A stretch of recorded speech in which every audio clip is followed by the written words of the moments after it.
What's happening, people? We are back. Premier League football is back. And what a game to come back to after a 2-week international break. Yeah, the North London derby, Arsenal versus Spurs at the Emirates. So let's get into it, guys. This is an important game. I'm pretty sure Man City are playing Newcastle and they play before us. And if Man City get the win, they can close this gap to a single point. So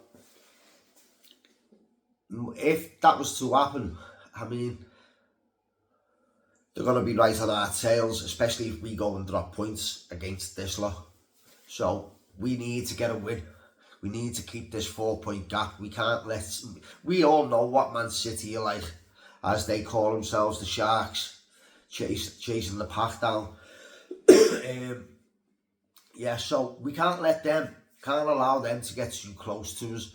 If they get within reaching distance, which they already are, but if they get within 3 points or not, it's going to be scary times, guys. So, you know, it's important for us to go and get this win. And more so, after the 2-2 draw against Sunderland in the last game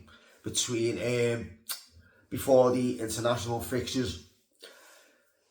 It's just so important to go and get it. We've all still got that last result in our minds as well, been festering on it for a couple of weeks.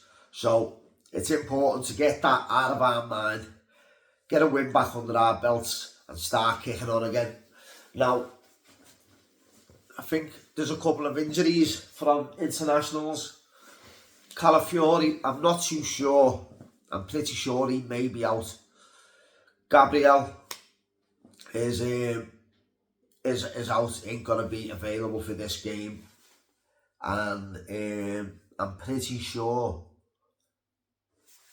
there's another injury. I can't think of for my life who the hell that is. It's a bit early in the morning, guys. So you'll have to forgive me. But yeah, anyway, I know for sure that Gabriel ain't gonna be available for this game.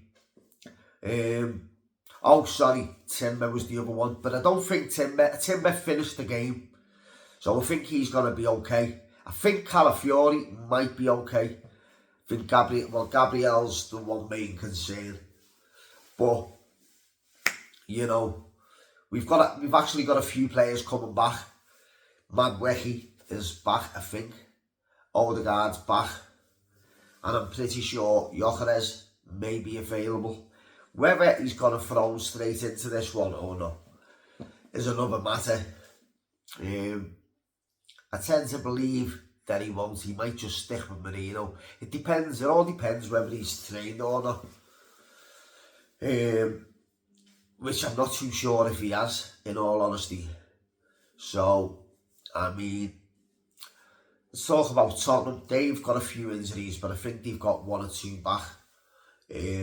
I think Kudus is going to be back for this one. And we all know how dangerous he can be at times. So, yeah, it's just imperative that we get this win back under our belts, guys. I mean, if City were to go and drop points against Newcastle, they're playing at St James's Park. Now, that game ain't going to be easy. We know how difficult it is ourselves to go to St James's Park. You know, and yes, City have got a few decent results recently under the belts. They've got a little run going. But their defence is not what it used to be. Their team and squad ain't what it used to be. They're not. Teams aren't as afraid of them as they used to be. And that defence, you can get at them. And if you lock Haaland down, you pretty much lock the whole squad down. Because he's their main man. He gets, what? 85% of their goals. So, yeah.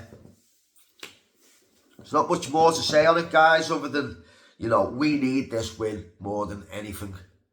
Especially against the noisy neighbours, as they say. Who, for some reason, I still can't get it out of my head. the way they parade themselves, calling themselves the European champions. Like, how deluded can a fan base get when the Europa League is a decent competition? It's been watered down recently, but to be calling yourselves the champions of Europe for winning the Europa League is absolutely pathetic in my eyes. More often than not, you don't even hear the champions of the Champions League claiming that. Yet they'll claim they've won the Champions League, but very rarely do they throw it out there, oh, champions of Europe, champions of Europe. Tottenham fans, get a grip, will yous, and get real, because winning the Europa League does not make us the champions of Europe. Europa League is the second tier competition. Do not forget that one. So yeah, guys, let's get into the starting 11. Now, like I say, there may be a couple of injuries to deal with in this one. I'm gonna start the starting 11 as if there's only Gabriel injured, because I think Timber and Calafiori may be okay. So, all that being said, let's get into it. So, goalkeeper, David Raya as per usual. On the right, it's going to be Timber. If Timber happens to be injured, I don't think he will, but if he is, Ben White will go in at right back. Right side at centre back, Saliba. Left side at centre back. Now, everyone's on and on about this one. Mosquera or Nkapie. For me, it's got to be Nkapie. Now, he is a naturally left-sided player, left-footed, so, which is what Arteta likes. He likes to pair the left with the right, especially in the centre-backs. And Mosquera has played well in most of the games, but for me, he is Saliba's deputy. He's going to deputise for Saliba because his main position is the right side of centre-back. And God forgive us if anything happens to Saliba. You know, but he's got to be there to be thrown in there, isn't he? Which he already has done on a couple of occasions and has played very well there. So, but it's got to be Nkapie at left back. He's had a decent run of games now. I think he's played about 4 games for us. He's just recently played 2 games for Ecuador, I think it is. 2 clean sheets, 2 full 90 minutes under his belt. So he's got his fitness up. He's up and running now. He's ready to be thrown in the deep waters, so to speak. So he's going to come in at the left side of the centre back for me. So left back is going to be Calafiori. Calafiori's not fit, it'll be MLS. So into the midfield, in the 6 it'll be Mendy. In the 8 it's going to be Declan Rice, and in the 10 I don't want to bring Odegaard if he's fit and ready for this one, so I'll probably just start Eze. So into the front 3. On the right it's going to be Saka. On the left it's going to be Trossard, and through the centre I'm still unsure of what I want to do with this one. Whether to bring Gyökeres straight back in or just play with Merino. Personally, I think Arteta would probably just stick with Merino.